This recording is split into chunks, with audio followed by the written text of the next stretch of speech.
Shalom pemirsa yang berkati Tuhan. Bertemu kembali dalam seri pelajaran Sekolah Sabat.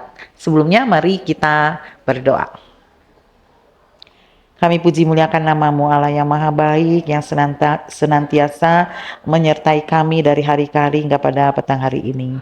Kembali kami rindu mempelajari firman-Mu, kiranya Roh Kudus Tuhan memberikan hikmat, kebijaksanaan pada kami supaya kami mengerti. Terima kasih Tuhan, dalam nama Yesus kami berdoa, amin. Pelajaran Sekolah Sabat, Jumat 12 September 2025. Judulnya Pendalaman. Bacalah tulisan Ellen G. White, Penyembahan Berhala di Sinai.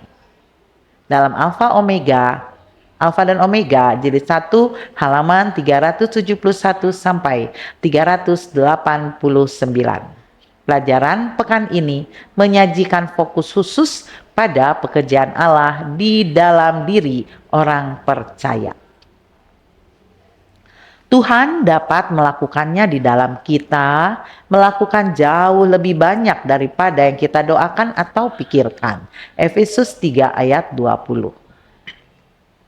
Kita tidak boleh berfokus pada diri kita sendiri dan memuaskan keinginan pribadi kita. Karena hal ini akan membawa kita kepada penyembahan berhala. Sebaliknya, perhatian kita harus tertuju kepada Allah dan kuasa-Nya. Dia memberikan kekuatan yang menuntun kita kepada kehidupan yang baru dan berkemenangan. Filipi 4 ayat 13, Yudas 1 ayat 24 dan 25. Kasih tidak berbeda halnya dengan keadilan, menuntut agar terhadap dosa ini dijatuhkan hukuman. Allah adalah pelindung sebagai juga pemerintah dari umat-Nya. Ia membinasakan mereka yang bertahan dalam pemberontakan, agar mereka tidak menuntun orang lain ke kehancuran. Dengan membiarkan Kain hidup, Allah telah menunjukkan kepada alam semesta apa akibatnya bila mana dosa dibiarkan tanpa menerima hukuman. Pengaruh yang telah diberikannya kepada keturunannya melalui kehidupan dan pengajarannya telah memimpin mereka kepada satu teladan, satu keadaan yang penuh kejahatan, sehingga harus dibinasakannya dunia ini oleh air bah. Lebih lama manusia hidup, lebih jahat lagi mereka jadinya. Demikian pula dengan kemurtadan di Sinai. Kecuali dengan segera hukuman dijatuhkan ke atas pelanggaran, maka akibat-akibat yang sama akan terlihat kembali.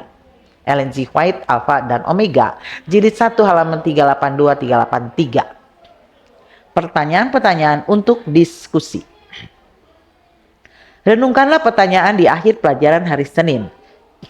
Apa sajakah cara-cara yang dapat kita lakukan untuk menyembah ciptaan itu sendiri dan bukannya menyembah Sang Pencipta?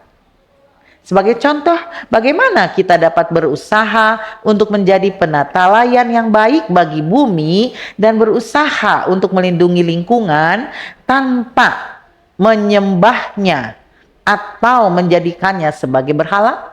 Kedua, kita dapat melihat gawatnya situasi dari konsekuensi dan hasil dari suatu tindakan atau dari keseriusan reaksi terhadap peristiwa tersebut.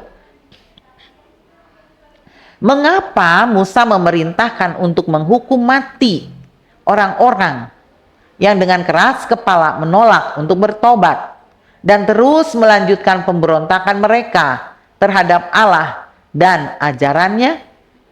Ketiga, mengapa penebusan pengganti adalah satu-satunya model penebusan yang benar?